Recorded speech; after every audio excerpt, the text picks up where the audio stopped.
Hi friends, welcome back to my channel Shwetharan vlogs. So ಇವತ್ತಿನ ವಿಡಿಯೋದಲ್ಲಿ NT scan ಅಂತಂದ್ರೇನು, ಈ NT ಸ್ಕ್ಯಾನ್ನ ಪ್ರೆಗ್ನೆನ್ಸಿಯ ಯಾವ ವಾರದಲ್ಲಿ ಮಾಡ್ತಾರೆ, ಜೊತೆಗೆ ಇದರ ಒಂದು ಇಂಪಾರ್ಟೆನ್ಸ್ ಏನು, ಹಾಗೆ ನನ್ನ ಒಂದು NT ಸ್ಕ್ಯಾನ್ ರಿಪೋರ್ಟ್ನ ಫುಲ್ ಡೀಟೇಲ್ಸ್ನ ನಿಮ್ಮ ಜೊತೆ ಇವತ್ತು ಹಂಚ್ಕೊಳ್ಳೋಕ್ಕೆ ಇಷ್ಟಪಡ್ತಾ ಇದ್ದೀನಿ. So first of all NT scanning ಅಂತ ಅಂದರೆ ಏನು? NT ಅಂದರೆ ನ್ಯೂಚುರಲ್ ಟ್ರಾನ್ಸ್ಲೆನ್ಸಿ. ಮಗುವಿನ ಕುತ್ತಿಗೆ ಹಿಂಭಾಗದಲ್ಲಿ ಒಂದು ಫ್ಲೂಯಿಡ್ ಸ್ಪೇಸ್ ಅನ್ನೋವಂಥದ್ದು ಇರುತ್ತೆ.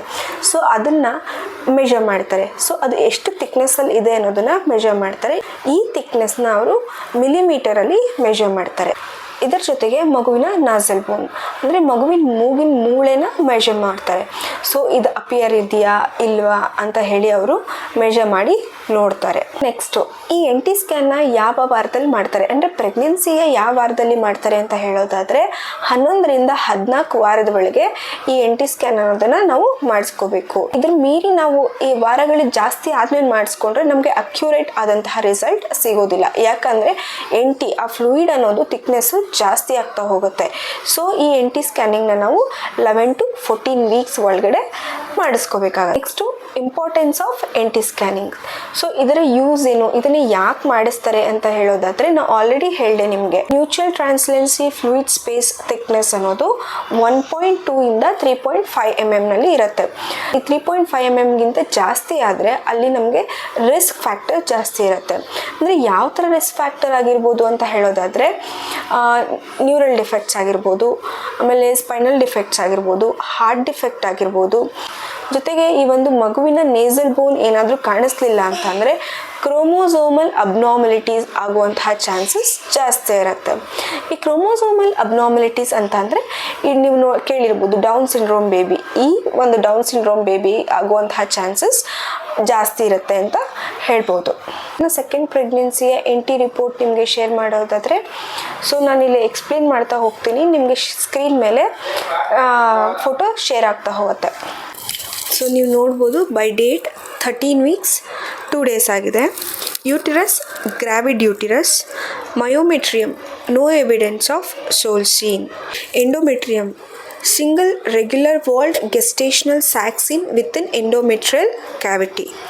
Next, fetal pole seen, no evidence of seborrheic hemorrhage ಅಂತಂದರೆ ಯಾವುದೇ ಒಂದು ಇಂಟರ್ನಲ್ ಬ್ಲೀಡಿಂಗ್ ಇಲ್ಲ ಅಂತ ಅರ್ಥ. Foetus measures 7.60 cm corresponding to gestational age of 13 weeks 5 days ಅಂತ ತೋರಿಸ್ತಾ ಇದೆ. ಮತ್ತು ನಾನು ಹೇಳ್ದಂಗೆ ನಮಗೆ ಇಂಪಾರ್ಟೆಂಟ್ ಬೇಕಾಗಿರುವಂಥದ್ದು ಏನಂತಂದರೆ nuchal translucency thickness in mid sagittal view of the face and fetus in neutral. Position measures 1.4 mm ಅಂದರೆ ನಾರ್ಮಲ್ ಆಗಿದೆ ಅಂತ ಅರ್ಥ. Nasal bone seen and it measures 2.1 mm. FHR ನಿಮ್ಗೆ ಆಲ್ರೆಡಿ ಗೊತ್ತಿರುತ್ತೆ ಏನಂತ. So 150 beats per minute fetal heart rate. ಮತ್ತು placenta ಬಂದು seen developing posteriorly. Both ovaries normal. Cervical length 3.0 cm. Internal os closed. Adnexa normal. Cul de sac normal. Urinary bladder normal. So impression last ಬಂದು a single live intrauterine gestation corresponding to gestational age of 13 week 5 days with good cardiac activity.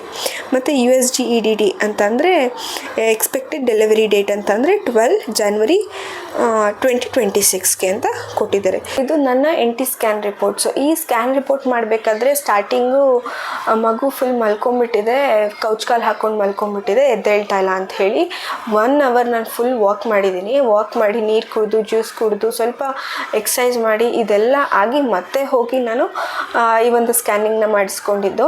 So ಅದಾದಮೇಲೆ ಈ report normal ಬಂತು. ಅಲ್ಲಿವರೆಗೂ ಒಂದು ಸ್ವಲ್ಪ ಭಯ ಆಗಿತ್ತು. ಅದಾದಮೇಲೆ ನಾನು ಒಂದು ಸ್ವಲ್ಪ ನಾರ್ಮಲ್ ಆಗಿದ್ದು. ಸೊ ಅಲ್ಲಿವರೆಗೂ ಟೆನ್ಷನ್ ಇದ್ದೇ ಇರುತ್ತೆ. ಸೊ ಎಲ್ಲ ತಾಯಂದ್ರಿಗೂ ಇದೊಂದು ಟೆನ್ಷನ್ ಅನ್ನೋದು ಈ ಸ್ಕ್ಯಾನಿಂಗ್ ಮಾಡಿಸ್ಕೋಬೇಕಾದ್ರೆ ಟೆನ್ಷನ್ ಇದ್ದೇ ಇರುತ್ತೆ. ಸ್ಕ್ಯಾನಿಂಗ್ ರಿಪೋರ್ಟ್ ಎಲ್ಲ ನಾರ್ಮಲ್ ಆದಮೇಲೆ ನಾರ್ಮಲ್ ಅಂತ ಹೇಳಿದ ಮೇಲೆ ನಾವು ಮನೆಗೆ ಬಂದ್ವಿ. ಸೊ ಇದಾಗಿತ್ತು ಇವತ್ತಿನ ವಿಡಿಯೋ. ನಿಮಗೆ ಈ ವಿಡಿಯೋ ಇಷ್ಟ ಆಗಿದ್ದರೆ ಶೇರ್ ಮಾಡಿ, ಲೈಕ್ ಮಾಡಿ, ಸಬ್ಸ್ಕ್ರೈಬ್ ಮಾಡಿ. Thank you.